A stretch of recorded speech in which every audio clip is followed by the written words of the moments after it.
I'll edit this, so I'll just do the blooper wheel. Let's do a wee blooper wheel and we've begun. Get this moved. Good stuff. Cue the tunes before. Yeah. That's me. Bit No, of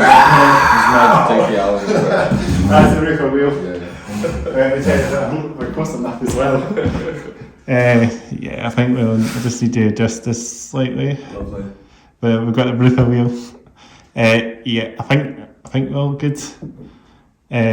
Sometimes I need to adjust it slightly. Yeah. Slightly lower. Nice camera on that thing. It's brilliant. Really nice. Yeah. It should do the job for sure. Yeah. I'm still rocking the iPhone 6. Oh, you do old school one? Because I refuse to get rid of the headphone jack. Did you? Oh, because this is actually Bluetooth, so you have to. Yeah. I'm too 90s for that. I need my over-ear cans. Yeah, we need to get back to the old school stuff. Get everything reduced. Yeah.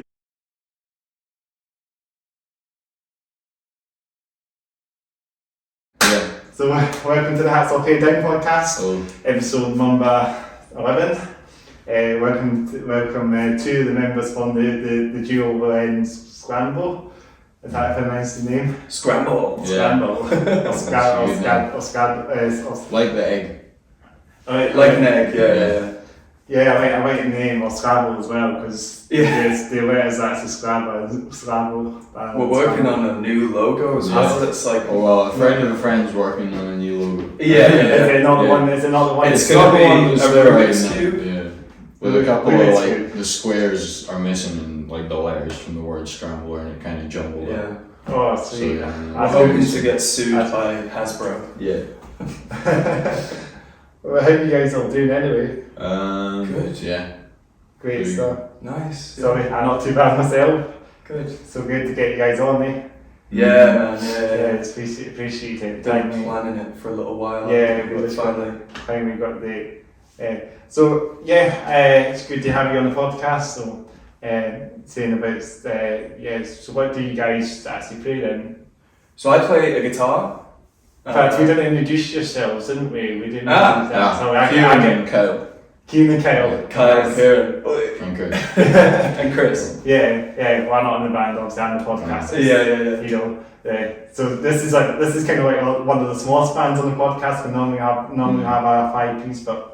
You're just a 2-piece, aren't you? So, yeah. At the moment, yeah. We're looking for a bassist. Are you going for a bass player?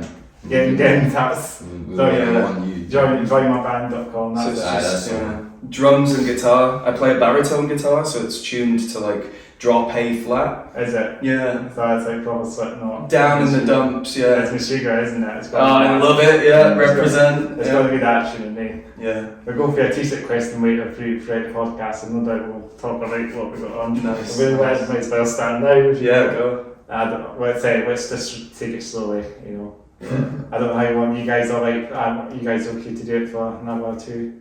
Yeah, man, I'm into it. Sweet. Yeah, it's good.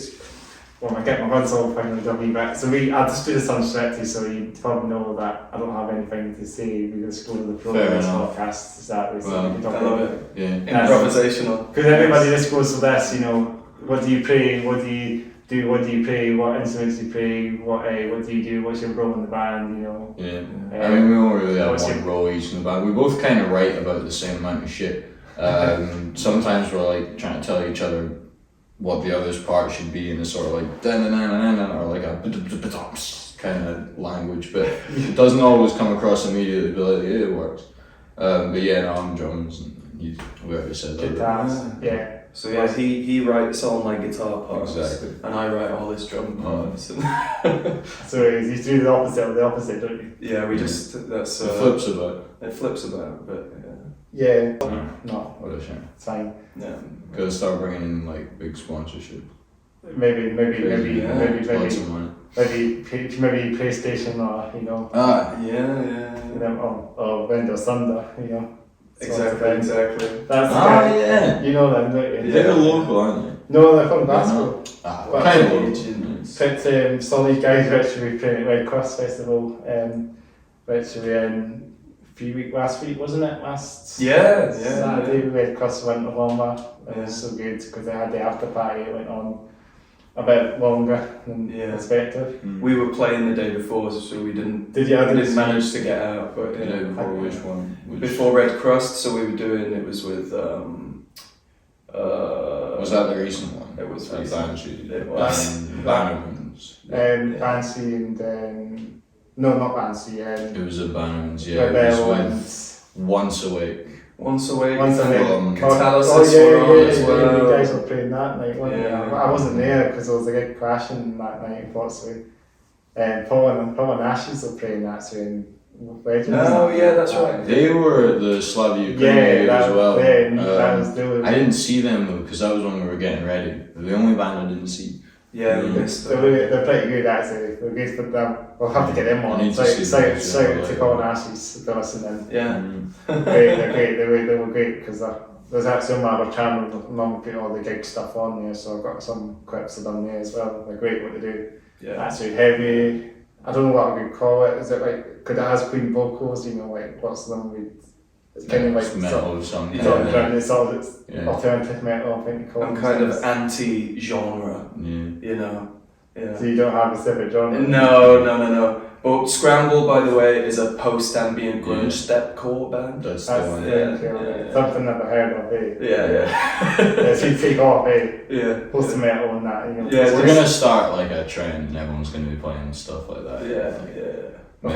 By everyone, like maybe one other person if we get lucky, but you know. That's a trend. Yeah, so you get in there a bit more. You know, something new, something that's for the spotlight as well. You know.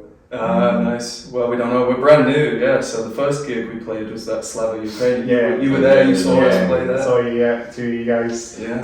You done great. You were really tight as well. Really Thank you very much. You guys. Shout out to Alina from Extort. They've been on the whole thing. podcast as well, haven't they? Yeah, they were on episode 2, weren't they? That's quite a while back now. That's Who was the first one?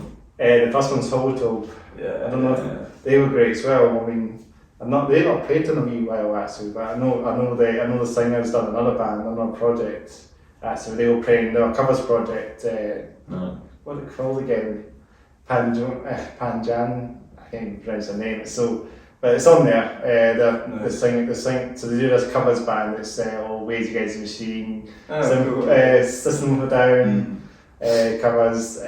What else do they do? They pretty much go for the old school.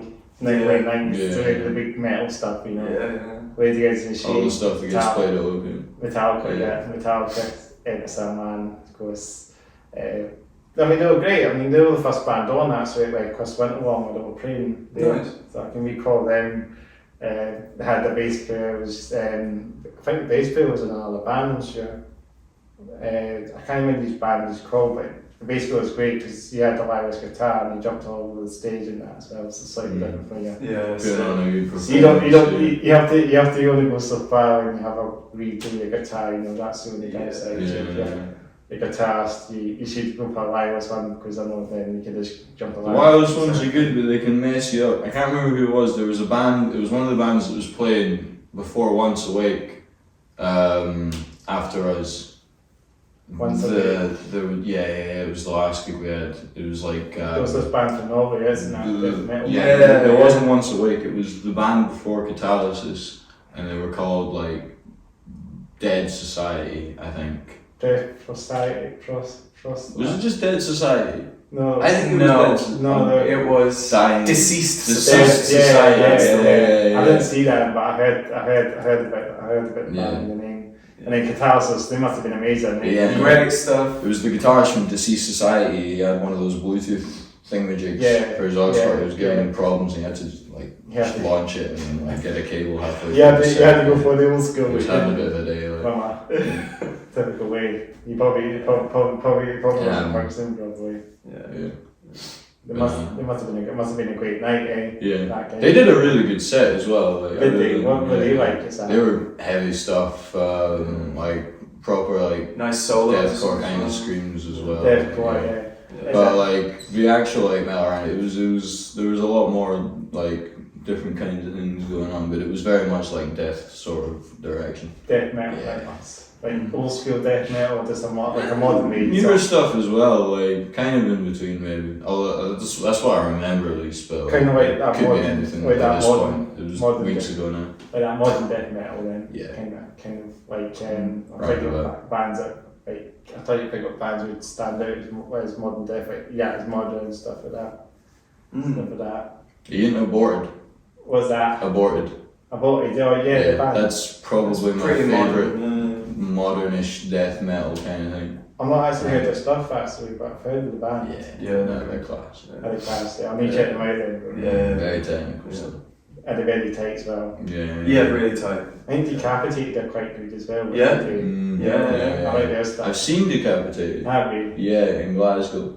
And Yeah. I can't remember if they were supporting someone or someone was supporting them, but no, they put on a really good set as well. Yeah. It was when they were touring with the one with the guy with the hands and his nails on the album cover.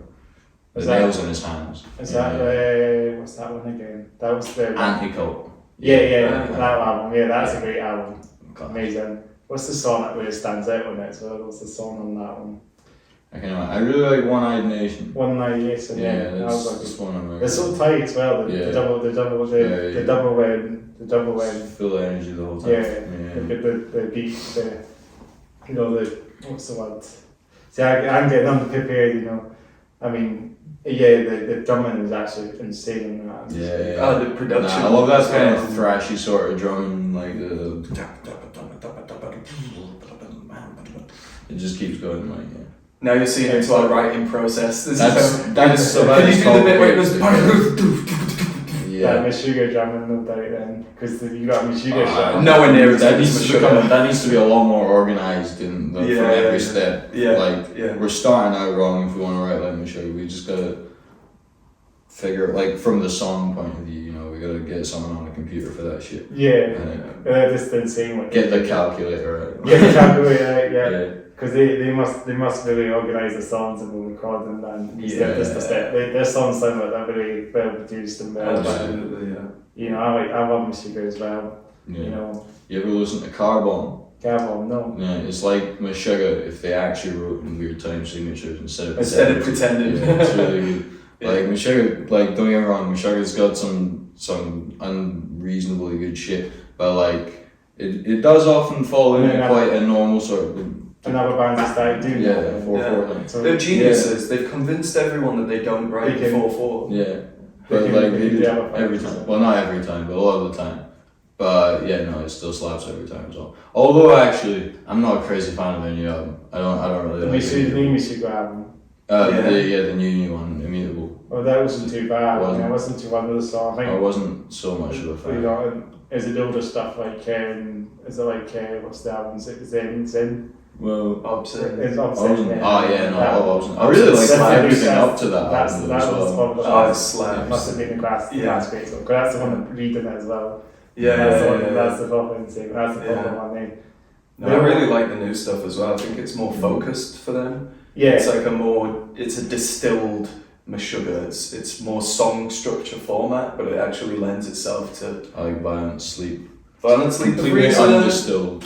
Fucking cracking up at the edges. That's the one I'm repping today. Yeah. That's sweet. That one. That was the previous album from the one before that. That was a great album as well. Yeah.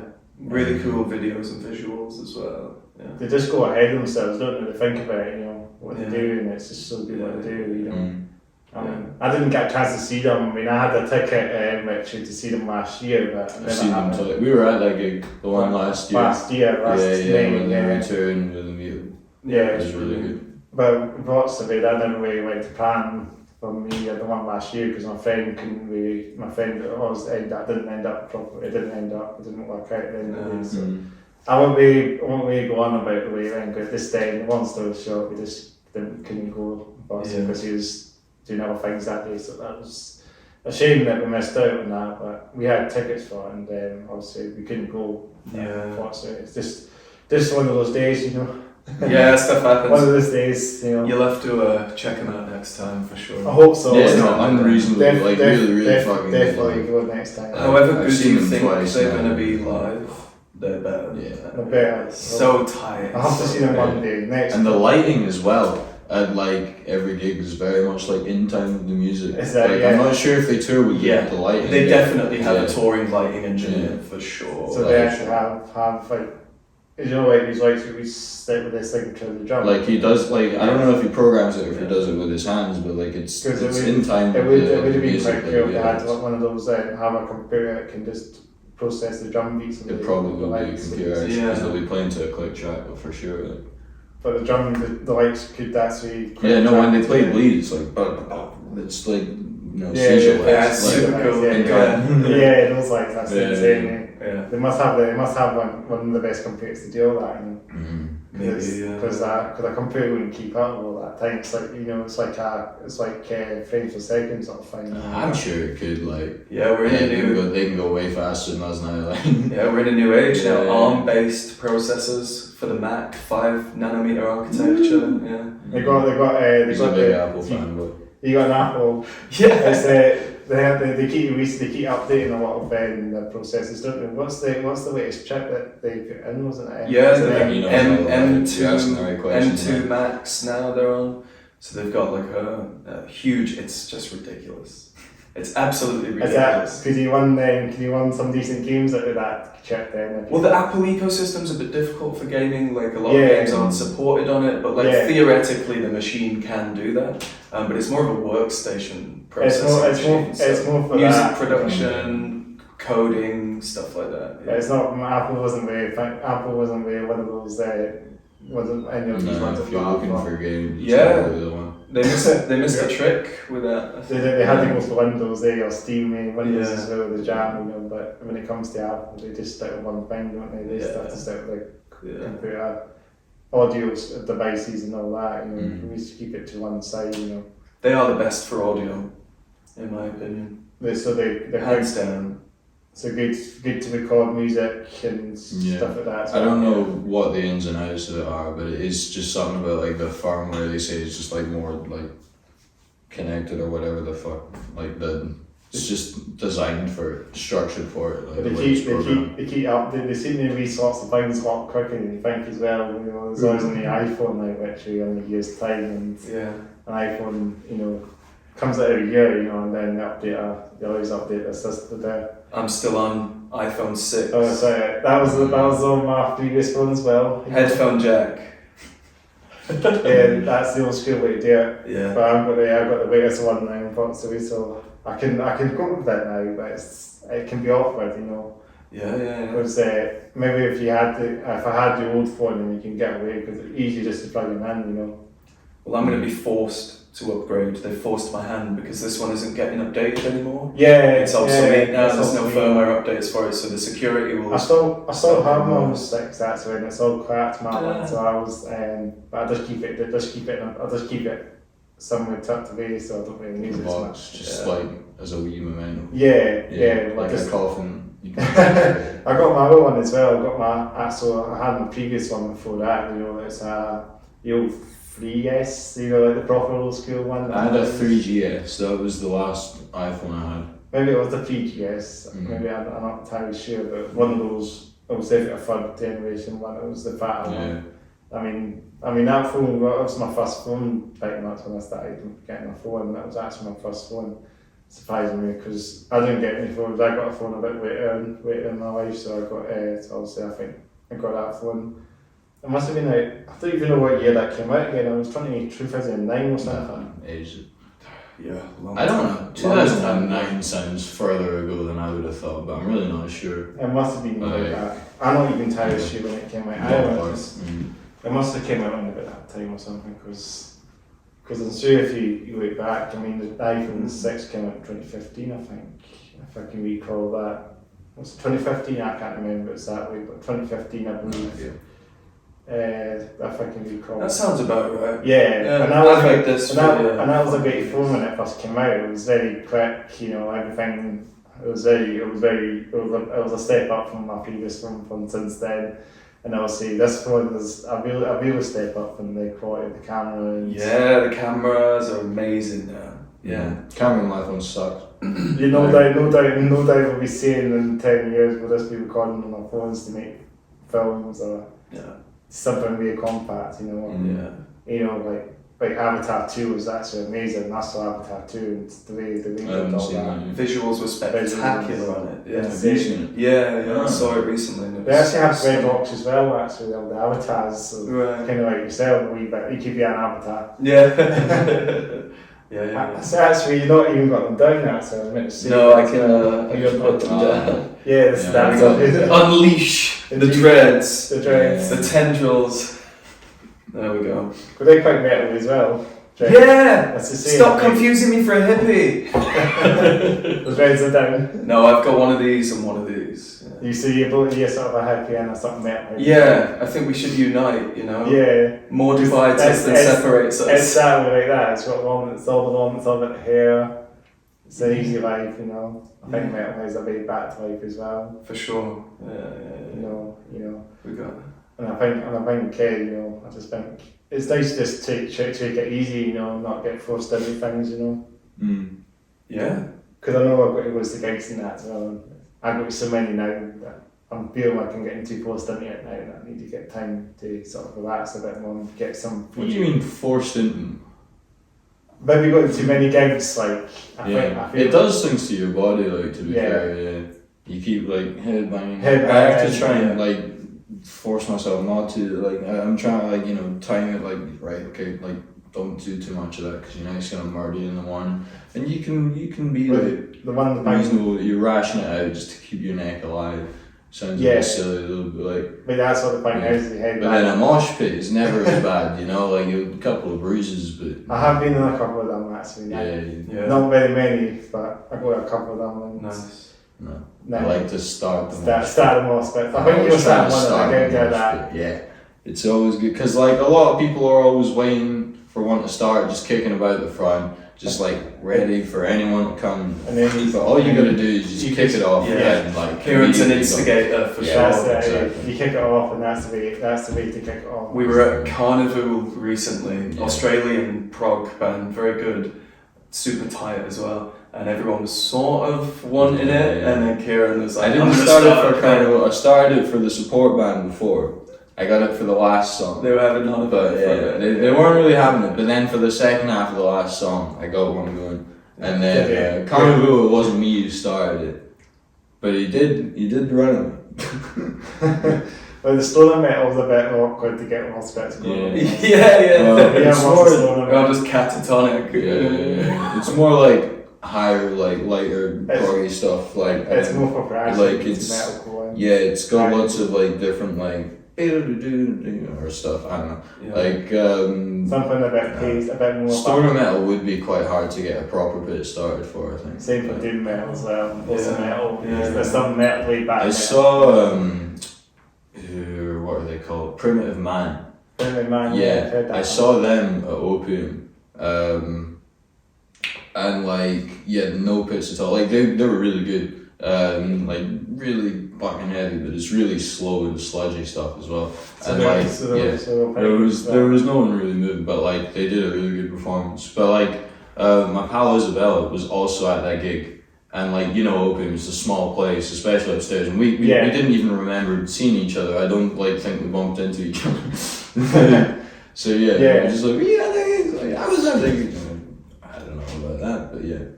And then you sort of remember, It's just how little movement there was. But sometimes you can just see, you sort of know you've been at a gig, but you don't know who was playing that night. That's something. But if it's moving about enough, then you'll see everyone guaranteed. Because we saw King Gizzard and the Lizard Wizard a while back. Don't say Gizzard. There's a Gizzard. Gizzard, King Gizzard. Well, it's short to King Jizz. So like that makes sense. That's fine. King Jizz is okay, but King Gizzard. Gizzard, I don't know why. Nah, but like the pitch for that were insane, which I really didn't expect. But no, they just dropped like a sort of psychedelic weird 60s album where it was like fishing for fishies, and it was kind of like boppy and surfy. Back to back with that. And so I went there. We were thinking it's going to be more of that stuff. They just played all the heavy metal classics. They released that back to back with another album. True, it was heavy. That must have been a great one then. I was the first person that cried surf at that gig. Yeah. That's one of my proudest things now. I don't know, like, but yeah, no. Yeah, so I knew loads of people at this gig as well, so, and like it was like every couple of minutes you'd bump into each one, and then you'd juggle about again, and then bump into someone. You can go over this kind. Exactly. So yeah, we'll go for a wee T-shirt question name. We just talked a wee bit earlier about just briefly, but we'll go for a T-shirt question or shirt question, you know. So we start yourself. Yeah, why not? So I'm repping Meshuggah. It's not his T-shirt. It's Kieran's T-shirt. Yeah. Because he came here in his work clothes and he was calling me. He was like, "Bring a T-shirt or something." Yeah, I didn't want to bring my workplace into disrepute, so I thought this would be a wise choice. However, I do love Meshuggah. Yeah, same here. I just have to get to see them. That's one thing, but fantastic, just amazing band. Yeah, love it. Violent Sleep Reason, perfect album. I love the really old stuff as well. Going back to them, you know, like it gets weirder when you go back there. Going back to Chaosphere and stuff. I think the first album or the second album was such a great album as well. Is that the one with the wee Statue of Liberty on it, and then it's got like an orange bit, and then it's got like on the album cover, it's like divided into 3 things. That's a bit of a flashy one, yeah. Well, that was a good album. And there's one. That's not the first one. Is that not? Because they had. It might be the first. I don't know. It could.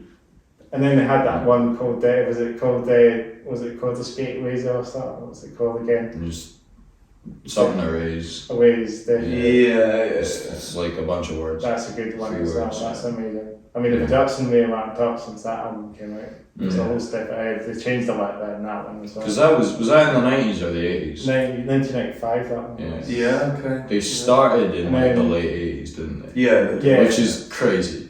Because that's what thrash metal was this. And now every single band you listen to copies Meshuggah, including Scramble. Every single band you be the new Meshuggah then.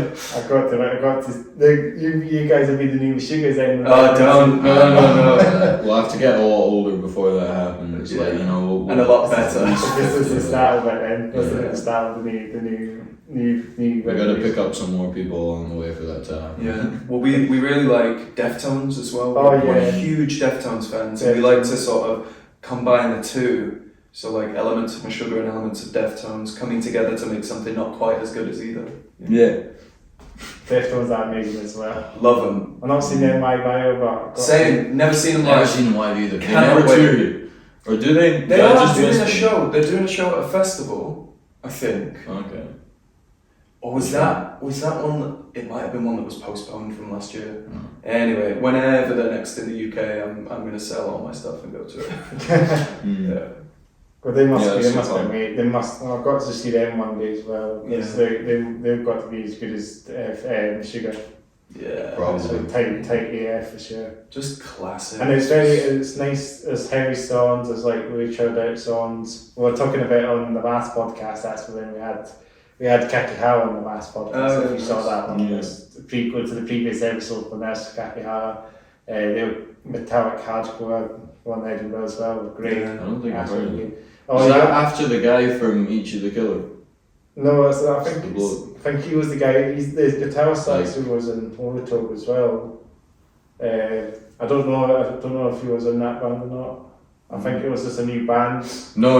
I mean, like, there's a character from a film, Each of the Killer, and called Kakihara. Kakihara, okay. Yeah, maybe that their name. Maybe it's the inspiration for them. Yeah, but I think they don't pop up and I've set some giggles, so it's funny enough. So maybe that I'll be looking at. But they're great, and we talked about deftones. So, and I could say about deftones, they're absolutely amazing. The sound amazing. Minerva and Passenger are probably my favourite songs from the deftones. Yeah. Well, they've got loads of like mellow, cool stuff. Yeah, I listen ambient stuff as all the time on YouTube. There's a compilation of all their more chilled out tunes. It's called Deftones Outer Space Mix. I'm forever blasting that after you could sit on all the time. All the time, ad nauseum to everybody. It's got all of the counter songs, but Entombed, Rosemary, all that good stuff. Are they stuff on the East and that as well? Yeah, can't get on the main albums. Beware, love it. And it's just all like chilled out ones like Passengers. Pretty much. Passenger's not chilled out. It's more chilled out in the summer. It's slower. I know it's the heavy backs. I'm in another band called Off Key Fever Dream, and we're doing a cover of Passenger with Kyle also as well. Like he's coming into the So I'm doing Maynard's bit. You know Maynard from Tool. He does the chorus on Passenger. That's like a guest. He came in to help them with their weirder rhythms on the White Pony, and just decided one day to go into the studio and start screaming, and it instantly sounded like Tool. So I actually started off as a singer. Been a singer in bands for years and years in Manchester, where I'm from, and then so just play guitar now. So this is a good opportunity doing his thing as a guest vocalist to get to scream. Are you going to do vocals in this band then? Well, if we get a 5-string bassist who tunes down to A flat, he can go bagam bagam bagam, and I can just play chords and sing. Would you do like the alternate between bits with singing, bits with like more? But for now, the stuff that we play in Scramble is like both to the peak of our sort of ability, so it's hard for me to sing. It's harder than like what we can stuff. do consistently, so we just like mess up a little bit, and that's fine, and no one notices. So just come up with whatever it comes up with, pretty much. Then you don't write stuff, you just make up stuff. Oh, I mean, no, we definitely are like writing stuff. We're not like improvising the sets. But you mean vocally? No, just generally. Oh, okay. No, we're like it's we know the songs like quite well at this point. The ones that we're doing in the set that we've been playing. We got some new ones in the works. With some stupid rhythms and just there's no point like no there is like they're quite good, they're funky, and one of them was inspired sort of by, we had a little drum machine ages ago, and we were playing about with it, and we did a little drum beat that was in 15. No, it was a riff that you already wrote in 15, and then we like made a drum beat in the garage band. That's right. We made three drum beats to it because we couldn't agree on where the downbeat of this thing was. And so we decided to just play all three of them and modulate the riff. The downbeats in a different place for each drum beat, and then there's a way that you can like jump from one to the other, into the other, and then back into the first one, and try to play that, and it works. So that sounds quite good then. That would be exciting. You need to write other bits around it though, because right now it's just a gimmick. But like, we've got enough ideas that we're gonna piece together something for it. It's gonna hopefully, be good. Sounds good. I'm looking forward to what you got now, what you got in store. Won't give any spoilers of that. It's good to keep it until you get it. We're getting stuff recorded pretty soon as well. We've already done some takes like a while ago of some of the drum parts, but like some things have changed about the song since then, so we're gonna do them again. And we bought a new drum kit and set it up a bit differently in the space, so going back just to those tracks and re-recording at the minute. I saw your wee clip you done in the studio as well, a couple of set you did. There's a couple of songs. I think you had a song called Jacob's Ladder. Jacob's Ladder. That's the long one at the end. Named after the staircase in Edinburgh. Did you get that name? Because that's always that famous spot, it's because the song just never ends. Because the stairs never end. Exactly.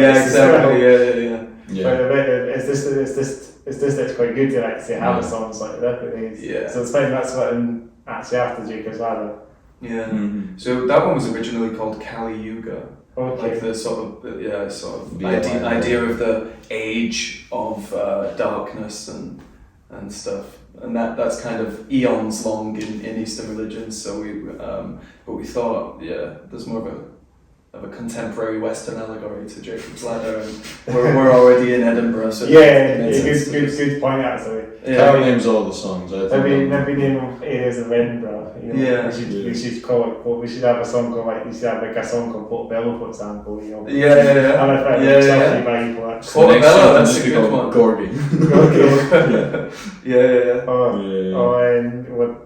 We have a song. We could also have a song called Gangs as well. Endless opportunities. Granton Beach. Granton Beach. Yeah. Has Granton actually got a beach? Yeah, Or they the say harbour. it has a beach. The harbour. Yeah, the harbour. Yeah, alright, I was trying to think of where is Granton there, but yeah. You can find fossilised dinosaurs in And there. Granton Harbour. Yeah. Really, didn't know You that. find I walk there sometimes, walk around there sometimes. It's really nice. yeah.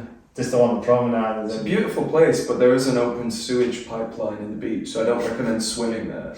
I think I've seen it somewhere. But yeah, there's some carboniferous rocks in there, and if you see ones with little fissures, you can just crack them. You find lepidodendron fossils, like a 400 million year old tree. Are they common there?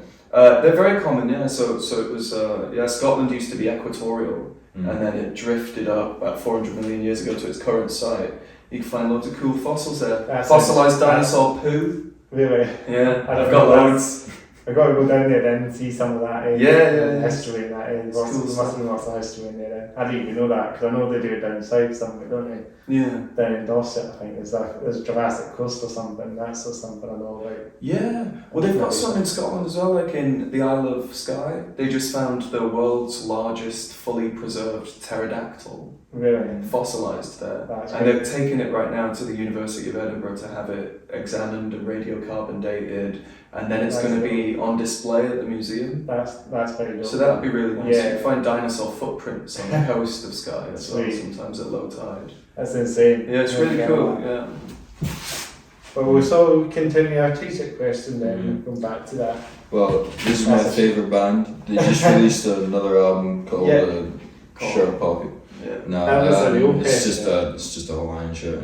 It reminds me of the Opeth album. What's that one? Of the what? There's an Opeth album. Opeth? Do they have a... It has I don't know what album. Floral... I don't know Opeth album covers. What's the album I'm thinking of? I like a bit of Opeth. They have a bit of that ready, that sort of... There was one of the albums... What's it? I don't even know the name of it again, but it sort of reminds me of one of that. Yeah. That's different, eh? Yeah, Never get that. This is my signature look. It's the skinny trackies and Hawaiian shirt combo. You know, is that like 10 years from now, everyone's going to be dressing like this. Yeah, man buns as well. Yeah, exactly. The man bun. Yeah, that's the MOG. I don't tend to be tying my hair back as much as I used to though these days. But like, I might have to if I get a job again. Yeah. But no. Keep it down for the podcast. Yeah. It's fun sometimes if I that's true. That's true. That's the exactly. That's the way I had to. Yeah. That's what I mean. I was just saying that. No hats, no hair. It's good to actually. No hats, long hair podcast. Long hair. Yeah. Well, hats off, hair down. Hair down. Yeah. That's the point of it. I think. It's just different, you know. Yeah. There's no some just have beanies on, and you know. Yeah. Have it hidden, you know. Their hair. It's nice to actually see it on display. I know it's more for like gig stuff, you know, but just have it generally. It's nice to just have it on display, you know, because we're back. It's the only rule. It's like table manners, you know. Take your hat off. Like, you know, some podcasts have the rules, don't they? Yeah, of course, yeah. There's that rap one that's called No Jumper.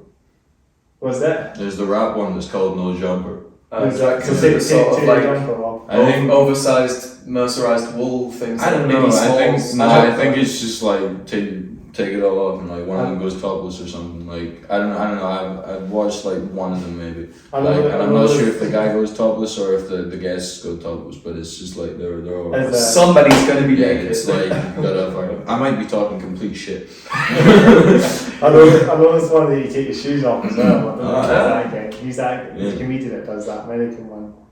Okay.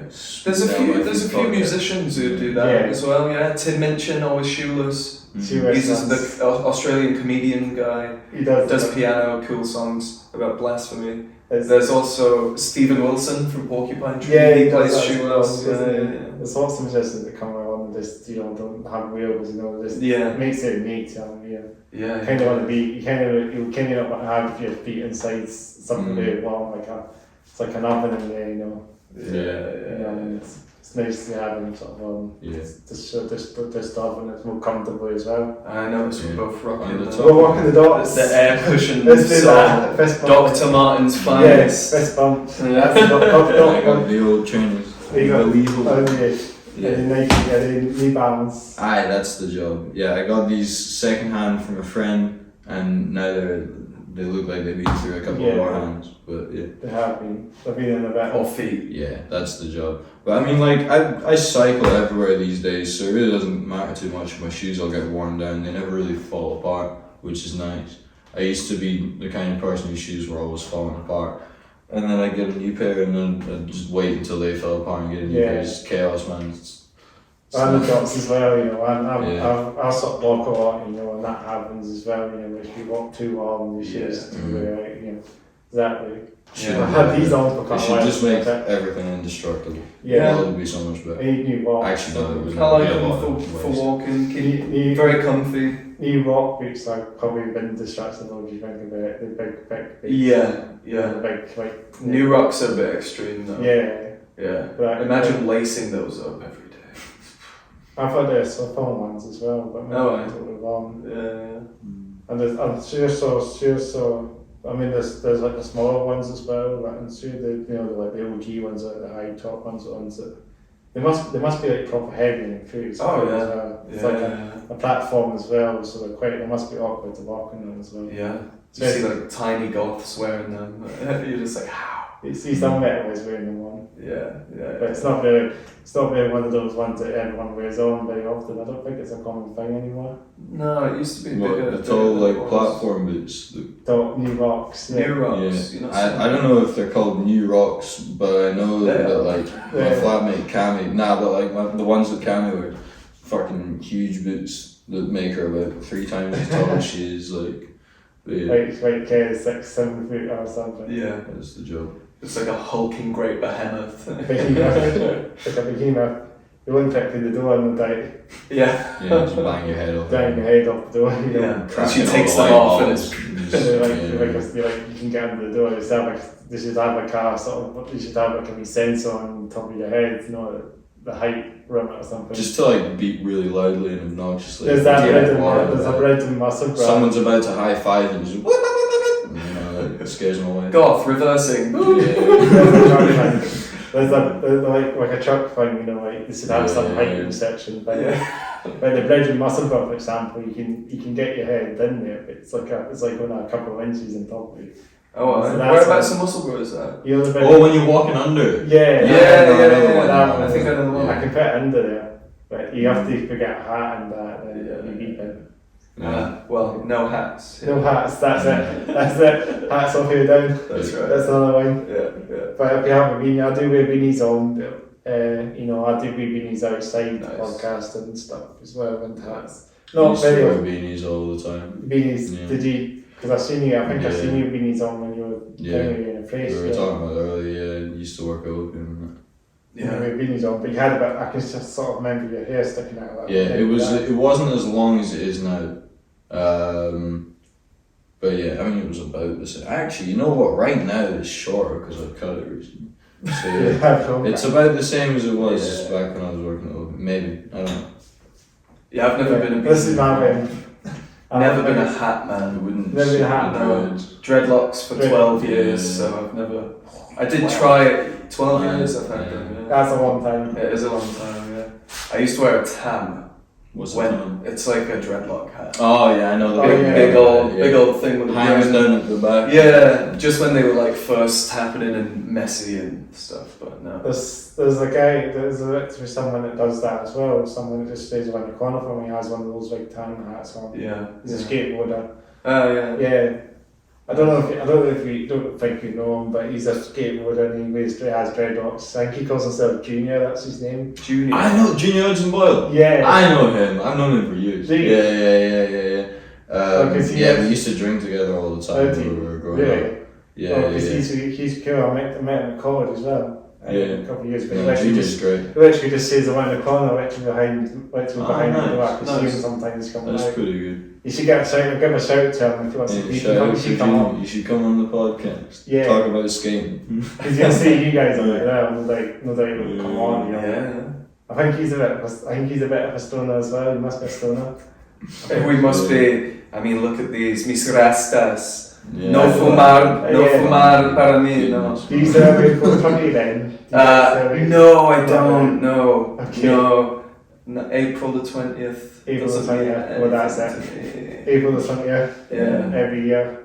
Yeah, I'm guessing it's big in America to do that, don't they? Had a whole month of 420 back in what's it called? Back in 2020, like, yeah. 420, did you Yeah, get because that? it was all April. I'm sure at some point over that month, probably. But yeah, no. I mean, I don't do it, obviously. I don't celebrate as much, but it must be a good community that comes out there. Stoners, and they kind of relate to metalheads as well. It's a much bigger thing in America, I think. I was in Amsterdam over the summer, and they have a huge expo where all the Americans will come over and create like a very much commercialized version of what is Amsterdam culture, and it's called the Cannabis Cup. And they choose whichever the strongest cannabis is that year. The one that smells the most. Yeah, exactly. Because you probably get ones that smell like, like diesel locomotives and just, Oh yeah, they've got endless flavours. They've got crazy kind of shit cooking up in California. Like, did they actually have that? It's all the genome Oh yeah. Like, they're using like the highest like end of like new kind of biological science all the time. Because it's just people who just want to grow weed. And like, a lot of the time, like, they just research stuff and then get all the names are always good that they come up with as well. I like, there's that weed strain, brain hemorrhage. I like that one. Yeah. Weird names. And then, just... That's one. There's one, ultra anxiety. That one's nice. That's a bit personal for me, ultra anxiety. There must be one like, even like skateboarding type one as well. One of the names that always stuck out as kind of funny to me was wedding cake. Like, wedding cake. Like, what about like Does it a taste straight? like what about a joint? Do you want to give you a sense of a wedding cake? Like, it's not gonna taste like a cake. Yeah. Is it gonna make you feel like like, you're like commitment? No. Did I have a milk one or something? Milk free milk. I don't know. Milk one. Yeah, one. Probably. Yeah. Sat there meditating. Or white monk chocolate one. I couldn't tell if you said milk or monk. Milk. Like, either of them would be milk. an interesting theme for like a strain, Like, monk weed is probably just really strong weed and you just gotta meditate, like. Well, Buckfast is made by monks. It is. How's that? Yeah. It's the Benedictine monks in England, and they don't ship pay it all tax up north because because nobody wants to drink it in England, so we bring it to Scotland. People drink it in the north of England, but just nowhere around where they make it. Yeah, we've got a friend from down there, and she says she's been all over, like, and they don't. Yeah, she can't find it anywhere apart from Buckfast Abbey where they make it, which is crazy. They sell it in there. It just all gets brought up here. I'm just going to double check for recording. Cool. Just excuse me if I'll edit these out for sure. No worries. This will be all edited, so I'll do all edit. I've got to do my T-shirt question then, so I've got to I said it earlier, but this is the band called Rend Asunder. Old school death metal from Glasgow, Scotland, which we just saw them and picked them. Saw them last weekend at Crust at Walma, and they were playing in the evening or the after party sort of. So there was like an after party show after the main event finished, when Disposable headlining. These guys were playing as well, and so that's really amazing live. I saw them before as well, but I picked up a shirt. I think this is the EP, I guess, the latest one. Oh, right. So it's called Existence to Entrails. As we all are. We would do. We would think it's a skull or something. But it's hard to tell some of these death metal sort of logos that they can get. Scratchy letters. If you see it, that's the shirt. Yeah. So get some Rend Asunder out there if you know those guys. Yeah, you should definitely see them. I'll check them out. Some old I school. can't remember if I've ever seen them, but I've definitely heard of them. Like, the old school day. I think they played it. They played last year, I believe, at the Crust Festival. Actually, I saw them then, and then I saw them played. They played before it. OPM as well.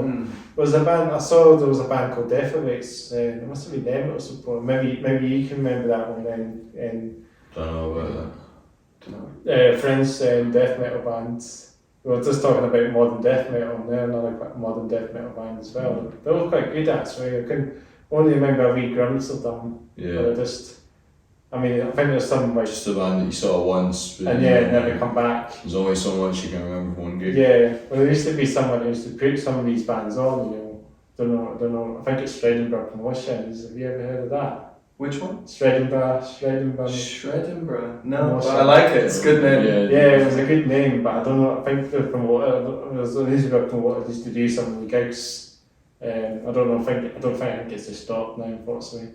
Right. I don't think I could get the word out there what's happened. I think it's just it's not happening. Just packed it in. Yeah. And then it's like Red Crust Promotions is kind of taking over most of the gigs now. So. Yeah. And of course, I think you guys are playing very soon as well. We are. So Duncan from Red Crust was outside our practice room. We practiced just in Leith. The music base. They've got Drum Central downstairs and stuff. Oh yeah, they've got that. They've also got a private investigator and like a wee tabletop games shop, or is it a library? It's something like It's like a Warhammer, Dungeons and Dragons kind of shop. Yeah, D&D stuff. Yeah, my friend's cool, a big man. D&D fan. Nice. You might have seen him on a couple of grain. My friend Daniel, he had him on the podcast a couple of episodes. Nice. You'll catch that one. Yeah, cool. He's doing a zine as well, so. Okay. So he's getting out there to a lot of people as well. So Great. We give a shout out to my pal Daniel if you're listening in. Shout out to you. You're great getting zines out there. I've got a picture of the other one as well. It's so good. Brilliant. Midnight Force, the bands, I've seen that as well. They were getting interviewed in the zine as well. Yeah, cool. And he promoted my podcast on that, so it's like a QR code at the back of the second issue of the zine. So if you do that, it should pop up the episode of the podcast. Sick. That's one of my favourite things actually about being involved in a scene that's creative, is that you get to meet lots of different creative people like yourself and collaborate and build creative cool stuff. So it's really sweet. We should talk about this place for a wee moment, because you were saying as well. This place. Yeah, I've been here before. I've never been. Play at games night. It's like a little community cafe downstairs, and we play some board games with a load of Polish ravers. And it's nice. Community cafe. They make like lovely dishes, and it's just all based on donations. They've got a biodiversity garden outside where they need volunteers and stuff, and a stage where they can put on music, bands and things. So it's all kicking, but it needs community involvement. Bike shop is here as well. Yeah, bike shop here. Yeah, bike workshop. Yeah, they bought it off the council for £1 because it was going to be redeveloped into some probably scheme of student housing or something, because there's the King's Buildings uni campus nearby, and they managed to get a community action plan and bid it for the council. The council leased it to them, or I think they just bought the whole thing for £1. And then since then they've started, they've got volunteers for horticulture, they've got volunteers for the music and the community cafe where they do meals and cook for the local community. So really cool. Yeah. It's going to get out there a bit more as well. Yes. I know they do. I know. Is it a recent thing that they bought it from the council? A couple of years ago. Yeah. It's been around for a few years, but it's always been here. So I've been we call this place 15 years when I was a lad as well. There used to be a bit of a famous saying. That's where there used to be a place I used to wind the bus when I was getting the bus back up to my area. I rang the bell and there was a bus stop not far. So, the buses will travel it past. We should say the name of it, just because we've described it in full. We never actually had the name. We actually never actually said the place on the podcast. Okay. I don't remember what it's called. Well, now that we're celebrating it. Yeah, let's give a shout out to them. Bridge End Farmhouse. Bridge End Farmhouse. Bridge End Farmhouse. Okay. That's the one. Yeah. So this is an old farmhouse, obviously, before it was a community centre. So probably they had all the pigs, and there's a community buffet there as well. Like a farm, the kids play there. Yeah. There's a community garden, as you were just saying there, with a bike workshop. Really so cool. Lots of things here that you can get involved with, including myself. I've done lots of things here, apart from outside the podcast. I do volunteering here as well. So still point that about this podcast as well, as just to found it because of this, and get a room. Exactly. So it is important to invest in community spaces, because without it, we couldn't do. And lots of metal bands that I've had on will actually discover this place as well. It's getting some men fame out there to the metal. So again, the hippies are beating you to it. We've got loads of hippies here. We need more metalheads.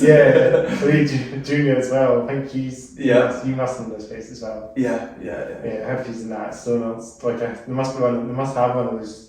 Like a happy night it happens here, maybe. I don't know what to do, but it would be Yeah. They had a skateboarding thing possibly happening, maybe that's. Oh, right, cool. We don't need a skateboard, but I just Have thought. they got stuff out here that they can do tricks on, or is it just a You have to get go on. together You have kind of to. thing? I think it's a get together, but I think you do it at Craigmile Castle Park, which is just around the corner. Okay, yeah. And then maybe quite involved. Chill here for something to eat afterwards. Yeah, that's nice. a new hill actually.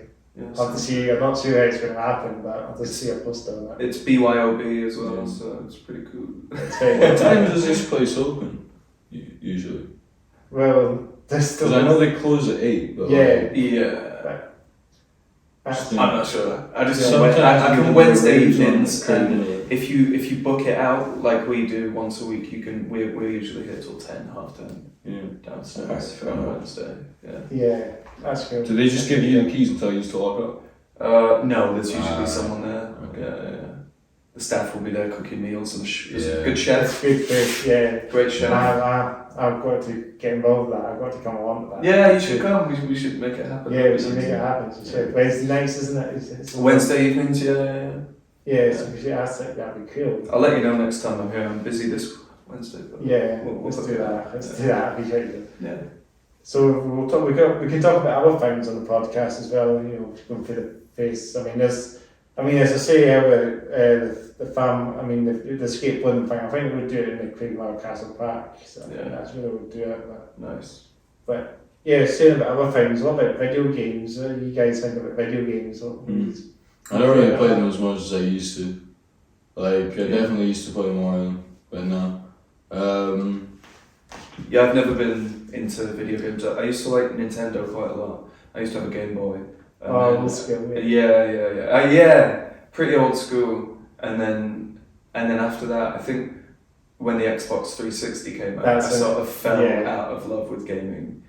I thought you were going to get it. No, that was when I stopped gaming actually. When that came out, because it all became about first-person shooters and hyper-realistic stuff, and I was not really into that. I was into climbing trees and Pokemon. Pokemon was probably my deepest love of gaming. Tekken as well. Although they did release a combination of those two games called Pokken. It was Pokemon Tekken. I think I've heard of that. Yeah. So you could, Charizard would go in, but it would have the moveset of Jin Kazama and do all the sweep kicks with his tail. And I played that on my friend's. It wasn't a Wii, was it? What was the new Nintendo Switch? Wii U. Nintendo Switch. So, yes, which I do kind of want to get, but I don't know if I can justify buying that just to play Pokemon. I mean, there's a Pokemon game on it, I think, but I think it's glitchy as hell, but I might be mixing it up with something else. There's one based in the UK. Yeah, that's the new one, it's the same one. No, the new one's in It's on Spain. the Switch. There's another one. There's another new one based in Spain. Yeah. It's not the Go that I think it is, the UK one. Is it the Go or was the Bert? What was it called? Sword and Shield? Is that? I'm not sure. I don't play Pokemon. Knife and I'm not a big Pokemon. I don't play Pokemon. No. Neither have I for years, but obviously I'm still keeping up with the new releases. So like secretly in my heart, I'm a Pokemon player. But I just try and be. I try and whip myself into being an adult. But it's kind of good to just revisit old games again. You know, like. Maybe if you just think about how bad they are and they were good when they first came out, you know, that's something that someone just said to me not long ago. Yeah. So if you had like current games like PS5, you know, you got Unreal 5 and stuff like that, you know. Just expanding now, like games. Go back and see Lara Croft's trapezoidal breasts. And it is completely looks like a shitty game now, and then if you look at games nowadays, then they're completely a whole lot further afield now, like graphics and you know. Yeah, Unreal Engine 4 is fantastic. So like I don't watch anything to do with this, but The Mandalorian was filmed using Unreal Engine 4. And so all of the set design when they're walking about is just green screens. It's not green screens, Unreal Engine 4. It's a big screen around them. A big sort of. It's like an actual screen, and then it moves instead of them. So they've got like machine learning algorithms and AI to do all of these immersive depth of field backgrounds. That looks super cool. I think also we were talking about the new Avatar film. Yeah, They use similar technologies in that as well. Did they? So, yeah. It was so realistic that when I saw that film, actually saying, I won't give you any spoilers, but you got to see it. Spectacular. Lots of red blocks as well, no doubt. Exactly, yeah, loads, yeah. You might see some hippies, Yeah, that little kid with he's just got the dreads, and he's like, I don't know, he's like 12 and ripped, and he's just like a little Tarzan guy. Yeah, it is. You might see that then. Yeah. I wish I was him when I was 12. That would have been amazing. It's funny. It's a dope film. You would enjoy it. All the action, all the scene, it's super cool. The effects and stuff. Yeah. So me and my pals saw it. Not only one, it was amazing. Well, it goes on a bit. It's like 3 hours.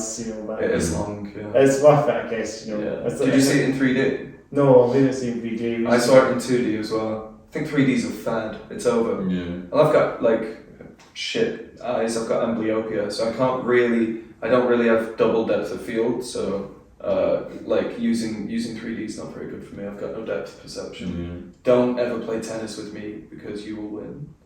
That's a pretty good reason for someone to play tennis against. I shouldn't have told him. Well, no, we gotta have a tennis match in the booth. Yeah. We should do that then. Yeah, let's go through the band. Let's go back to that again. We go up and down the hills. It's a bit of a hard this podcast. You'll have to be a bit choppy about it, whatever. Yeah, it's nice to do. It's nice to be a bit, over the place. Yeah. What is it in the band then? So how we've been friends for years, and we were at an after party one time, and there was it was probably Car Bomb or Machine Girl or some kind of intense seizure metal music, and Kieran's just there vibing out, tapping his legs, and I go, oh man, you should be a drummer, and he goes, I am, and then I go, oh okay, and then we were friends for years after that, never had a jam together, never did anything, and then his parents wanted rid of his drum kit from their family home, so they were like, Kieran, can we get rid of this? And he said, Kyle, can I put my drum kit at your place? And I'm like, yeah, go on then. He's got a basement. Yeah, and then we put it down in there, and immediately we were like, all right, should we have a quick little fiddle on the old, on the drum kit, and then we're like, oh no, we've started a band, and and we've been friends for years and just never done it for some reason, and then lockdown happened, which gave us a lot of time to practice, write things, and it's just kind of been loosely put together since then. Yeah. We only started gigging recently, I don't know, we probably could have got away with starting early, but we just never really got around to it until it was Alina was putting on the Slava Ukraini thing, and I think you were talking to her a lot about the organisation of that at the time, and you were like, right, we'll get on that. Something along those lines. Well, she did a solid for 2 bands for their debut gigs for that. So she was Who's the other one? Really instrumental in doing that. Is there a story you're talking about? This is Alina from Extort. She plays guitar. She's fantastic, and she's also a great organizer. She's got a little thing with Electric Void events and whatnot. So, and she actually, our second gig, which was our first paid gig. Alina, that's a train going by. We're getting that in there. Train one, that's a tiki. Nice. Alina had recommended us for that gig as well, so we owe quite a lot to her. She's been really nice in getting us on the band. We're great friends. Alina's sound, they're all amazing. She's a great guitarist as well. She's fantastic. Anyway, she does Skyscraper. She does the thing guitar. Oh, and Skyscrapers, that's my favourite tune of theirs live. Yeah, they're releasing a single of it really soon. I don't know if it'll come out probably before this goes out. So yeah, check out Skyscrapers by Extort. I love the bit at the end with the I want the bass line what Fuzz does as well. And then it builds that. Everything Fuzz touches turns to gold. They're really getting themselves out there a lot more. They've been promoting themselves like hell, and it's working as well. The masses as well. Did they win that? They did. They got through to the first stage. They've gone through. It is a really good set. Long may it continue. Bloodstock awaits. Bloodstock 2023. They come hopefully. Fantastic live band as well. Seb has great charisma. Great vocals. I gave a couple of shout-outs in the few podcasts. I think we talked about it in the last episode as well with Kaki. We just a wee quick shout out to Seb again. So Nice. do it again, yeah. As long as you Yeah, get a shout absolutely. for that. And Catalysis as Seb, well. you're getting 2 shout-outs. Every week. Catalysis as well, because you were playing with them. Yeah, as well. Catalysis, They do- fantastic they do opportunity Catalysis. to play with them, yeah, just as Yeah, I said. absolute heavy band as well. Yeah. They played last, they won Metal to the Masses last. They did. Did they? That's Yeah. right. Did they play at the Woodstock or? Yeah, They did indeed, yeah. Yeah. It must be insane just to win it and get Yeah. away and get down there. Yeah. Pack Just the a lot bags, of really a lot of good Yeah, exposure with absolutely. that. Do they get paid to play at Woodstock? They probably do. I don't know how it works. I imagine they do. Yeah. Because like having to travel down there and then set something up, they probably get paid. Yeah. No doubt, no, Yeah. it'd be good because it gets the more tickets. It was a ticket. I don't know why I'm even like asking. Like the only reason we didn't get paid for one of the gigs was a charity event for Ukraine. We raised a lot of money for that one as well, which was good. That's Yeah. great. Yeah. I think I paid a donation in the box actually, right? I remember. Nice one, man. Because So they were that's doing it as all. well. Saw them at Stock guys. Were really Nice. good. Yeah. So that's all gone to East Ukrainian charities. Yeah, I did. Locally nearby Kharkiv for animals and people on the front line of this thing. Yeah. Are they doing another one? We appreciate In it a lot. Glasgow, there in a couple of weeks, isn't it? Okay. I don't know if I'll be at that one, but I know it's Stock. I think it's Stock. We're on there. I'll have to look at the date. Sadly, I'm working that weekend, so I might have to What dash weekend there is and dash back. Well, I was doing the fire spinning for the Slava Ukraini in Edinburgh. Oh, the fire spinning. Yeah, well, it was LED it? spinning Yeah, because it was indoors, they but I couldn't meant get fire the spinning. And they wanted me again for the Glasgow one, but I am working, so I might dash there and do it. We'll see. What weekend is it? So it's on the 24th. This month. Couple of weeks, isn't it? Yeah. A few weeks. Yeah. A week in event or something. A week. And that should be really good as well. Long may that continue. I mean, hopefully the war doesn't continue long enough. Yeah. But long may Just the everybody's scene. charitable. It's good. efforts. It's a good thing to get out there as well. Yeah. If you that bands are getting involved with it as well. And it was really cool. Bands came out for free to support a good cause. And Yeah. put their time and effort in. So it's good to be part of a scene that gives. And the a whole shit. thing was a blast. Every band played like really Yeah. well as well. Paul I Nash remember used watching at Stock. He also was on the bill that I can't remember who was playing. There was Ma- Hammer, there was Hammer, yeah. Hammer, Melted Messiah, Melted Messiah, Marabaki, Nassau, by the way. Nassau at the end. Mary Backer would be great. Marabaki are sick. I've seen Yeah. their other So- band. They've got like a little psychedelic outfit Yeah, as well. I actually saw that one as well. So Nice, Harrison nice. Drummer does it. Very Where cool, are they very from? cool.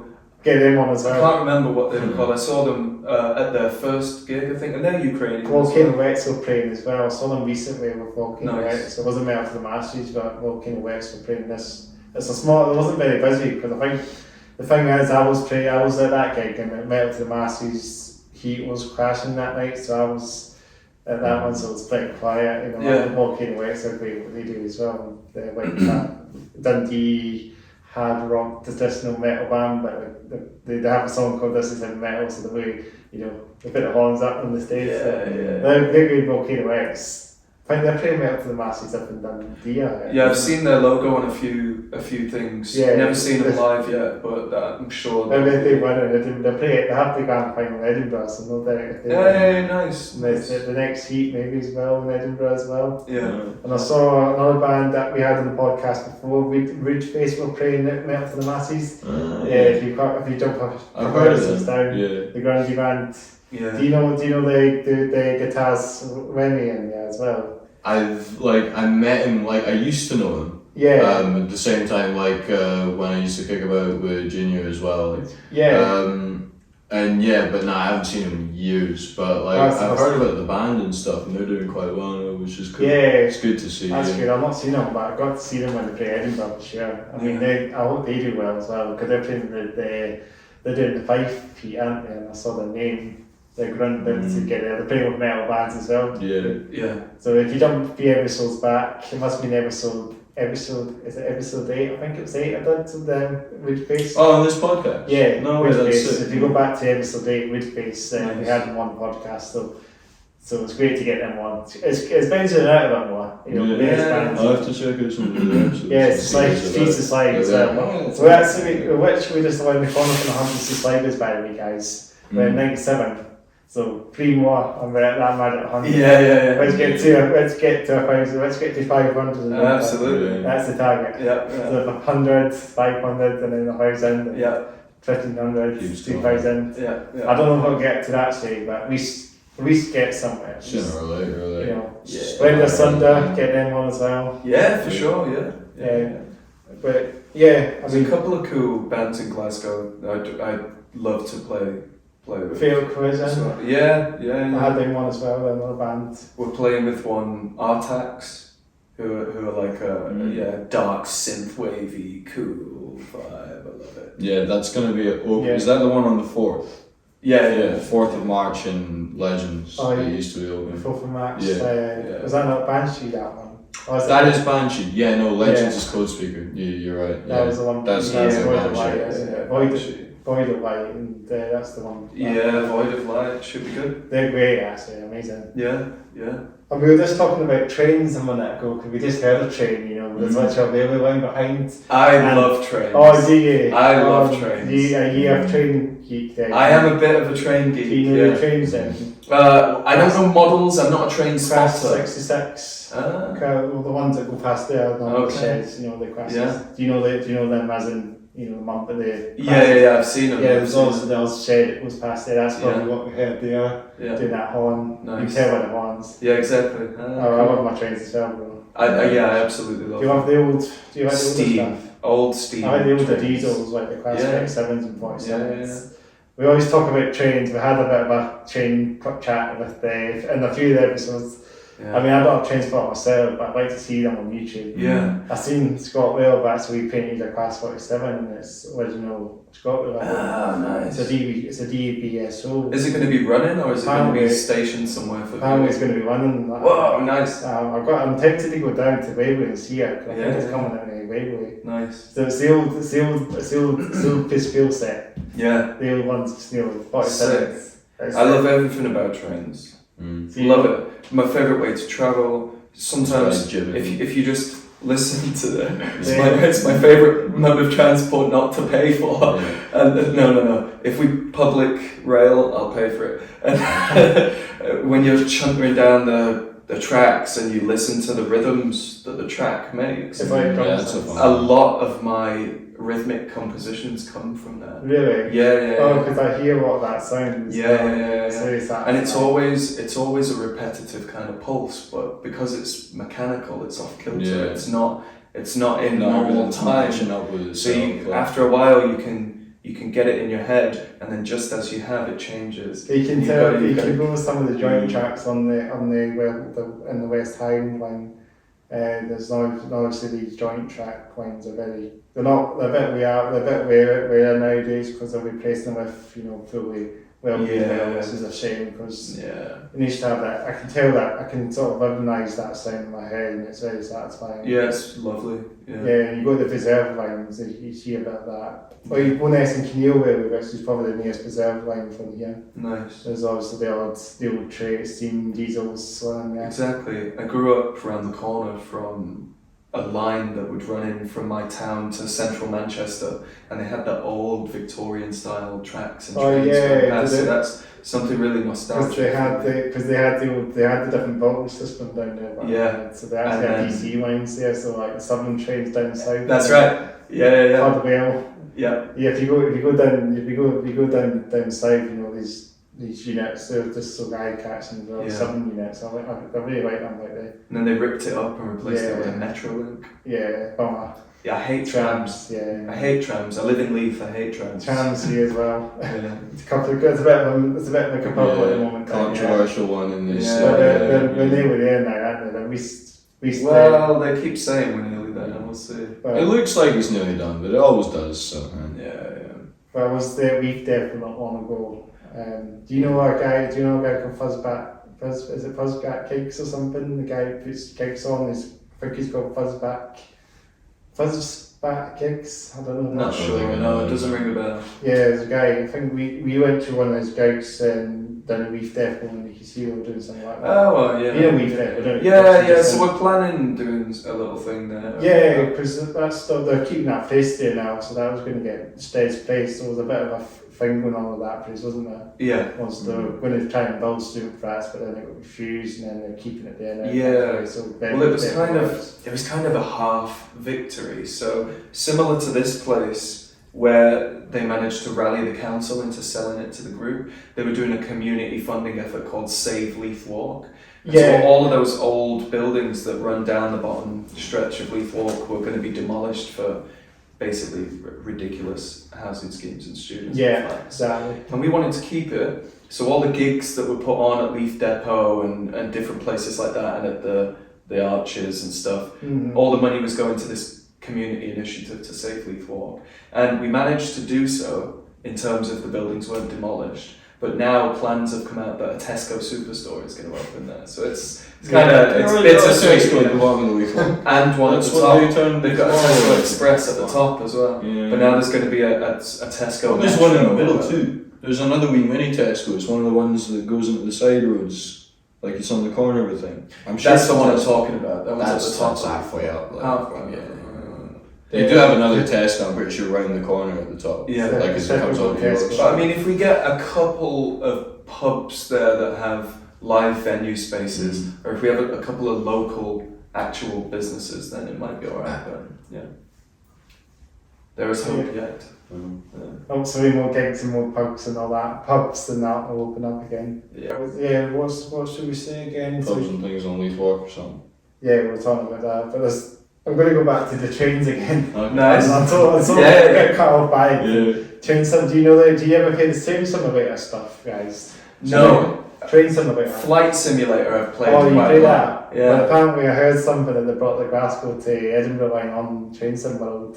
Oh, they've got it on? Yeah, you really should get that. Just out there. What I like to do, there's Norwegian train routes that are YouTube video. Yeah. So there's someone, they'll video the entire route of the train. Yeah. And will go through all of the different Arctic sort of train stations and down. So there's one that goes from like Vladivostok all the way down to Siberia or somewhere. That's good. And there's one that goes up Norway, and you could just watch these go by, and that helps me get to sleep sometimes.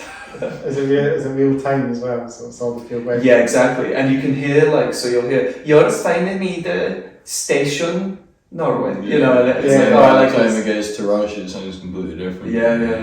Like ASMR videos, that's what we mean. Yeah, I suppose it is, yeah. And it's all because of the snow as well. I mean, there's that, what is it, Snowpiercer? Have you seen that? Yeah, the train stalls and the snow. Snowpiercer. Snowpiercer. I thought you were saying a pacer as a train. Okay, yeah. So I was thinking of that. Snowpiercer, the fastest train in the snow. Have you seen it? The film?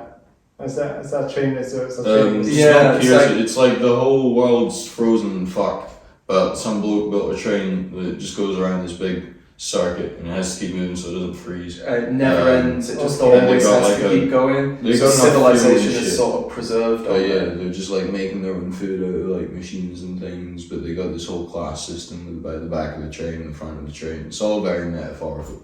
But then they have a big revolution. So that would create Snow White pretty much, and Yeah, you should check it out. Check it out. It's very good. Is it like a fictional train, obviously? Yeah. Sadly, it's more of like a futuristic. So I think it's the rest of the world's gone. Well, we won't do any spoilers, but you should definitely check it out. It's a great film, even though it's not like based on real life trains. It's certainly it's a good microcosm of society, and it's a good reflection. The fakest train that you. But the man that made it in the British train as well, I was recognising. It's not like your usual ScotRail kind of thing. No. It probably doesn't have Wi-Fi. No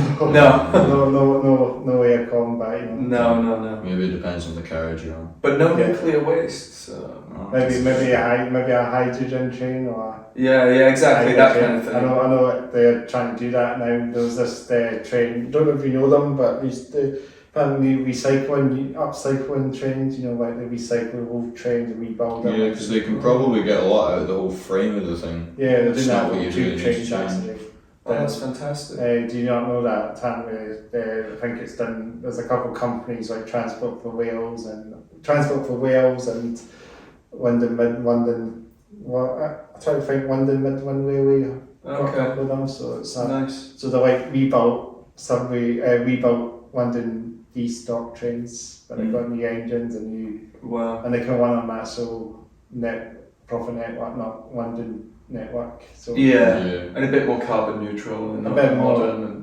It's a bit, you know, it's a wee bit outdated of the interior and that. You know, some of the stuff in London's really outdated. Like some of their metros, like the lines that they're still using are in some cases built in like the 1800s. Yeah. Just because like they're still using like they just could never really get around to like replacing them because they're always busy. But in a lot of the cases, like, you know, they don't desperately need to, but they probably need to replace them. So they're just like, you know. I mean, while we're discussing Victorian engineering, trains are far superior to trams. Yeah, and I think it's a joke that the city is trying to tramify. It's not a city that ever needed a tram. It is essentially Victorian engineering. They're not trying to tramify everywhere, they're trying to tramify one place, which is just kind of... And that's one too many, Kieran. Yeah, but it's just like, if they were going to do the whole city, maybe that would make less sense, more sense. It would still be a bad idea. It's going to happen. It's going to be over up to Dalkeith eventually. Have you seen the Maglev trains? Oh, they're insane. Absolutely spectacular. So I think probably Elon Musk's getting on it. Yeah, Hyperloop. Hyperloop, trying to do that. Hyperloop's not happening. It's been happening. It does seem to be stalled at the minute. I don't know. Maglev Trains are. They've put so much money in it and like hardly anything's happened. Like it's more excited about Neuralink anyway. They've got the Maglev train. They've got one. They've got a couple of Maglev train operation in Singapore. Apparently, the only operational one. Wow. So one's from the airport to the city, I think. But it goes to about 500 kilometres. That's just insane. Yeah, ridiculous. But it's so expensive.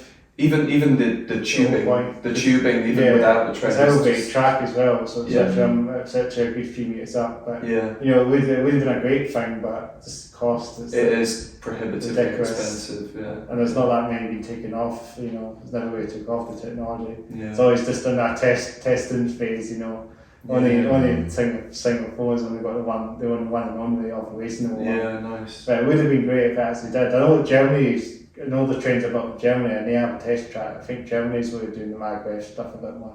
Yeah. So if you go to if you're in Germany, there's normally the Maglev test tracks there. Yeah. And Japan's got one as well. Yeah, Japan. The only places they seem to have been really up and running for like a long period of time is further over in Asia, isn't it? Yeah. Japan. They're ahead. Do they have any in China, or is it only Japan? I think it's Japan at the moment. Japan's got the 200 mile an hour bullet train. They got the bullet train, but I know trains. got a Maglev train there as well. Yeah. Test one, but not an operational one. Yeah. But bullet train, potential track, conventional track, I think is the way it's going because it's cheaper. And I think China has a high speed railway, conventional one, but not a Maglev one, but conventional. Similar to what the TDV is in France. It's all sort of an F central high speed network, but probably all joined together eventually, you know. Yeah. The designs are really similar, yes. You know, like they could. Yeah, the designs like it's all the same gauge. Exactly. It's all the same. Well, that again, going back to hating on the Leith Trams, they had to build new tracks because the regulation for the gauges of the tram tracks have changed in the last 15 years since they first did it. So they have to re-gauge it, don't they?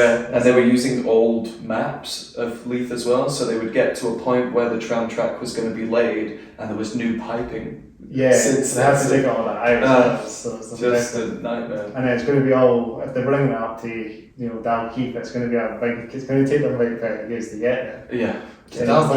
It's like building a high speed line. How are they going to get to Dalkeith? Are they going to like go around from like the foot of the walk, like from Portobello, or are they going to have it like come somewhere else? Up the bridge? North Bridge, South Bridge. That's crazy. It's going to be terrible. No, it's not. I think that's going to be a way. Unless it goes up Dalkeith Road as well. All the way down, like when Clark Street turns into like Mayfield Road or something, like. Probably down here. Yeah, down here probably. Yeah. Past the one from the hospital. That's crazy. Yeah. That'd be, the road. Yeah. I'm not sure if the trams would be able to get the hills. That's something as well. They have to, because there's about hills to come. I've seen trams conquer hills. Yeah. It's Wales as well, so you have to. True. The gradients. Yeah. I mean, unless they have a cogwheel like Switzerland, they really get ahead of their railways. They kind of have mountains, you know. Yeah. And they got I mean, they're pretty efficient things, aren't they, in terms of like energy usage? Well, They're they're like they're getting up hills. Yeah. But maybe They're not they're crazy, thinking but about like hills and that, so they use a bit more. They have to put the throttle up a bit as well, like it up a little bit. You have to be careful with the wheel spin as well, so you have to sort of, you have to kind of know the throttle rerun and notice that like one in case your wheel spin, you know, that's something you have to look at. Yeah, and I suppose if you have like a line fault halfway up the hill, that's not good. No, that's good. Because you've got like the dead man's handle, don't they? So if you Yeah, let go, it just stands still. It's a thing on the train as well. Yeah. Shuts off. So you'd be cresting at the top of a hill and unable, you probably cause all sorts of issues. Yeah. Yeah, it's definitely a thing we have to investigate as well. So much. Yeah. That's a good point you make about the track, sort of the curve of it, because the hills that I've seen trams go over in Manchester, they're all artificially built. So I suppose they're built in mind with the diameter of the track, so I don't know how it would conquer Edinburgh's rugged. Unless there's a gradual one, an artificial one, they have to build away from the road to that. Yeah. It's going to be a lot of money, but we could always see, we'll see down the line. I guess it's quite a proper dip that it's got at the bottom of when it comes past Northbridge and then you go Southbridge and it like dips where it crosses with Chambers Street. Yeah. It really goes down and up again. So they're gonna have to bend in two directions now. Yeah, it's gonna be. That'll be fun to look down though when you're on. But these vernacular railways are good as well. The vernacular railways are quite interesting as well. I've been on the one up at Cairngorm and it's very cool. You know, if it's still operational, I think they're trying to fix it, but I know they had issues with it, didn't they? They had to shut it down for years because the track was unsafe. So I wasn't it, like, it must have been like 10 years ago something. The Cairngorm's railway, so you go on there, you get on that, and it goes up to the viewpoint. It's really good. Nice. Amazing. Is that the one that the Hogwarts Express does? No, it's not the that. one with all the 23 arches or something to That's the rail, so that's on the West Highland line, but we okay. went on that as well. I've still never been to that, but I'd love to see Java that. bike as well. Have you been? No, not on the Java bike, but on a regular ScotRail train to my wake. Yeah. So just a normal ScotRail train, not the Java bike train. But that would have been quite cool. Yeah. We did see it as well, the steam train that would get hauled. Nice. There's obviously these the wooden coaches. Yeah. And it's quite cool, and there's obviously a diesel engine taking acting like a generator for the back. Yeah. They actually use them as generators. Of course, Not for power. Not for the power. It's like electric train heating, you call it. Yeah. So the power trains up that way as well. So there's one that has a diesel engine that's not powering the train up the hills. Cool. I don't know, maybe it is needing power up hills, but gradients and the maybe. steep train's struggling, but I'm sure it's just acting as a generator. Yeah. Because it's not, I don't know if there's steep gradients on the Wells Highland one, but it's not too steep. I don't think so, yeah. So I don't think the steam train can manage, you just have to keep the momentum going. Yeah. It's good if it just have have it the as steam a- trains and yeah. Basically an over-engineered smoke machine at that point. Yeah. But they can do their job. I mean, they were pioneers. I mean, they had the massive steam train, Mawa. If you go down to the National Rail Museum in York, which had it, my pal, we went in there.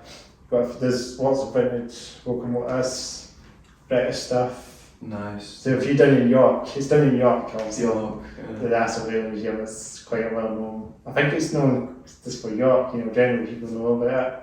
So there's just casual, not strange with that. So there's Mawa that we preserved. So you'll see that. Yeah. That's really insane how they can keep trains like that in there. But it's good that they actually have some British stuff. There's the old Royal Train preserved there as well. Nice. There's a Eurostar right enough, you'll probably see me spoiling that about Eurostar. I've been on it, yeah. They actually have the Eurostar power car there, they have the bullet train, the OG bullet train. I love the Eurostar. I think that's a fantastic train. Yeah, I took it, so from St. Pancras to Paris. And when it goes underneath the ocean, it's beautiful. It's quick as well. It's super quick. When it comes out, you can see sort of oceanic clouds just at the same level as the train, and it's super spooky to see such low clouds sort of hanging over. And just a brilliant feat of engineering. It's amazing. It's amazing how they did it because they could also run these high speed trains. Like the GTB, for example. They ever get a grant, and just maybe have to get permission for it. Right? Yeah. And then obviously international relations. Soured since then. They were planning to run a sleeper train back in the British Rail days, but that never too well. Yeah. A British sleeper train, because they normally have that in Europe, but they were planning to do that, but that never worked out. Yeah. They shelved that back in the 90s. Yeah. Well, just because it would be too expensive here, like no one really wants to get really long train journeys No. because it's probably going to be from the bottom of England to the top of England or to Scotland. Yeah. So it's going to be like really expensive because because they're going to get there, they want to get a flight. That's the way it goes. The flag. Yeah. Problem. It sucks that that's the way to go because that's the worst way for the environment, but it really is like the cheapest, quickest, easiest thing. Well, my friend actually works in Amsterdam, so maybe one of these days I can take the train, the Eurostar down there. But it's one day. It's a good experience. Yeah. Where does the Eurostar start and end again? London. Right. So that is a Channel Tunnel thing. Yeah. And then it goes to Paris, and then they go to Belgium as well. And then they started going to Amsterdam. Yeah. And do they go to Germany as well now? No, I don't think Does it go any further than it doesn't go. They might have to print them all the way down. I think there were plans to go through from Paris to somewhere else, but you would have to go out of the central station. You have to rank up the rail network. Yeah, exactly. They can get to Italy one day because they might have that time that they'll actually rank all these high speed trains as one big compilation. It'd be super cool. Yeah. Maybe HS2, if that ever gets off the line. Well, the HS2 I'm kind of ambivalent about because it is. It's a waste now. Already obsolete. It's also because it's very expensive, not even that far. It's going through lots of special areas of scientific interest and biodiversity hotspots and cultural farms and things. So there's a lot of pushback on that in terms of spoiling areas of outstanding national beauty in that's here, isn't it? England, right? England, the UK, but whatever. It's so there's a lot of pushback on that, but I do like the design. We definitely need to modernise our railways. I think we do. Well, I know that we're doing a wee fleet upgrade of some of the trains. I know the thing now is that the trains, a lot of it's really actually miss the old trains. Yeah, exactly. Yeah. The InterCity 225s, do you know the InterCity 225s, if they were going to Edinburgh Waverley back in the days? Yeah. They stopped that now. Yeah. They're only about York. Yeah. So you have to get a Zuma, a Class 800 to Zuma, IPE. Train to York, and then that's the only time you can. That's the only line where you can actually. That's the only point you can see them on Leeds. I have slight nostalgia for old trains just from growing up, but I actually like the Virgin Pendolino as well. Yeah. Like just a really classic. They still do it in Edinburgh, don't they? Yep. The Pendos, don't they? The Pendos, yeah. That's the sort of one. Yeah. The ones with 2 floors, aren't they? No. I'm thinking about. They're really nice. A red train with 2 floors. Yeah, they've got the Vanny one actually. The Vanny West Coast. West Coast. That's them now. But these two Virgin trains, that's what the original were, and then they did a new review in them, and then Virgin Branch ING and then Vanny West Coast. I'm not a fan of the livery of Vanny West Coast, but it's just a final lap now. The Virgin suited them a lot more, And then going to what was the one the old TBTs you call them. Crust 86, 87s, DVTs, they were quite good as well. Oh, you're much better at this than me. I'm just, I feel like a chump now, No, but you know me now. Yeah, exactly. Check it then, Yeah. Something new. It's been really good actually. Yeah. I think we've had a lot of train conversation, haven't we? We have, Yeah. So we'll talk about some other things like as in, what future gigs do you have planned to come back to that? Well, right now it's just only those 2 that we mentioned. We got the 15th of April one with Void of Light and Code Speaker. Yeah. And then we got the 4th of March one with Artax. Yeah, that's to be good, that. Yeah. That was cool, I'm going to the Void of Light one, that's to be the one. Nice. Oh, nice, man. See you guys again for sure. Yeah, can't wait to play for you again, it'll be good. Yeah, it's really dope. Yeah. Good. Hopefully, hope you hear some new stuff. Hopefully, we'll have a new track. Yeah, no. By that time. By that time, we'll by the probably. March one. Yeah, maybe. Maybe it's a stretch. By the one in April, we definitely should have it like ready to play. New song for you. Maybe by March. Yeah. It's not completely written yet, so we don't know. Just come to see what happens. Play it by ear. See we do. So that's obviously there's a couple more. Any more gigs for that disclosed at the moment? There's a couple of things that we can't talk about yet. But there's stuff in the works, man. We like to play out. We've just started doing gigs and we've got the stuff and we're ready to play. So we're certainly in talks and trying to get out there as much as possible. Also trying to do a bit of recording as well. So we've got a basement where get some music out there now, yeah? Yeah, exactly, yeah. So we're just going to try and do some home recordings. Yeah. We've been sounding quite good so far and just try and do a little EP, you know. Is that, that would be good. That should be good. Yeah. Do you know Banana Row? Yeah, do you know Banana Row? That's not... I know Banana Row, I used to play there. That's up in Cannon Mills. Yeah. It's nice. That's a great place. Yeah. Used to play there when I was in uni in a band. Because I used to live near Cannon Mills because I was studying up at the Botanic Gardens there. That's not far then. Yeah. Not far. And I've used the one, there's one, Usher Hall has one. That's nice. What is it? You've played there, it's near the Meadows, Summer Hall. Summer Hall? Above the axe throwing place? Yeah. Do you know the one? You've thrown me off with the axe throwing. Is it the Tone Garden? Tone Garden. Yeah. And then I used to play in Juvat Studios, which is in like a little not a retail park, like an industrial park, just behind Meadowbank. And then we've played now in Leith at Music Base, and now we're taking it home. It's going to be all done we used to jam in the house. basement all the time, but now we're getting noise complaints from neighbours that we didn't realise. Cut that. No, we couldn't. We leave that in. That's fine. We're just trying to be more sociable, but we're going to do some recording certainly in there. We've got a nice space. It's sounding tight. We'll let them know. Good point. But then it's not our jam space anymore, unfortunately. But But it's good. It's good for recording. We've got Kieran's actual drum kit, so he doesn't have to play on like a rented out kit in a room. I've got all my amps and stuff in there and all my speakers and recording set up, so it's can be a bit of a pain. It can be a bit of a hassle sitting on that gear. Just getting stuff from A to B and setting things up takes so much time when I'm gonna buy for the hours, setting up, wasting time. I'm gonna buy one of these carts you can get. You can get like a trolley for a guitar amp. And just sit in there. Because I got a really heavy guitar amp, it's like 15mm birch ply, and then it's got one of these old school Alnico magnet speakers in it. It's just a big hefty thing with vacuum tubes, And so I'm gonna get a trolley for it. That's a terrible lie. Yeah. It's 2023, men can't be lifting stuff anymore, So I'm gonna get a trolley.